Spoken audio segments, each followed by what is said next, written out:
Now for something positive. Liberal Senator Jim Molan, and as many of you know, a Sky News favourite, he's finished his first round of treatment after being diagnosed with an aggressive form of cancer. While he's not completely out of the woods yet, there are some very positive signs. I'm pleased to say Jim Molan joins me now. Jim, how are you? And give us the latest on your cancer fight. Thank you very much, Rita. I'm doing pretty well, and I am very, very lucky, and I'm very, very fortunate. I've had radiation treatment. I've been off for 5 months now. The only thing that I haven't done in relation to being a senator is sit in the Senate when the Senate is sitting. I've done all the other things, but in that time I've had radiation treatment and I've had chemo. And I've just finished 2 weeks ago my last chemo treatment. And, you know, we have a group of people who come. I have my chemo treatment once every 3 weeks, and it gives me about 7 to 10 days of after effects, which are pretty disgusting. But I have felt fabulous for the last 4 days, Rita. It's 2 weeks 2 weeks ago now, so I've had 4 or 5 fabulous days, and every indication from the bloods, etc., are that I am doing very, very well. So I've said to the PM, get me back in there, PM. I'm ready to go back to work, and I might even go back to work for a bit of a rest. But it's very nice of you to ask. I hope it's not. I hope I haven't finished my first treatment. I'd like to think this is my bloody last treatment of cancer, and I'll have one regular injection. Yeah, I'll have one regular injection once a month for the rest of my life. But by crikey, when I sit in those waiting rooms, Rita, and you would have seen it. We all see it nowadays. You sit in the waiting room, and my wife accompanies me all the time, and I look around and I think, Molan, you are so bloody lucky. You know, there are so many people in this world who are so much worse off than I am. Oh, I'm so glad that it's worked out well, because we were scared. We were scared when that diagnosis came through, but you're a fighter, and the Parliament will be fortunate to have you back in there. Now, I want to ask you about the fantastic documentary we saw from Sharri Markson that aired on Sky last night. I think it really cleared up any doubt about whether the Chinese Communist Party had been complicit in covering up COVID's true origins. What I want to ask you is, what more can Australia and indeed the international community do to uncover what really happened? Because we have pushed for that independent investigation. We didn't get anywhere with that independent investigation. It didn't really uncover anything because China frustrated it. What more can be done to get to the bottom of this pandemic?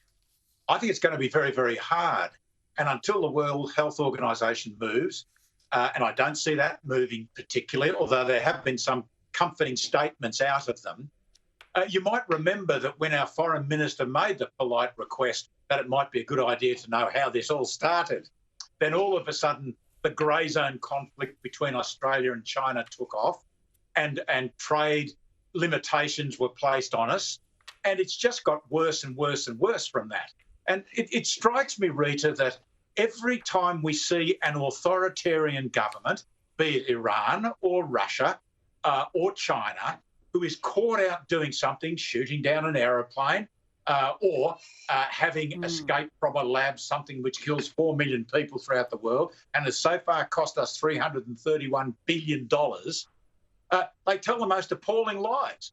And they have absolutely no restrictions placing on themselves as to what they say. So, of course, China initially quietly gathered together all the PPE it could find around the world before it told us there was a problem.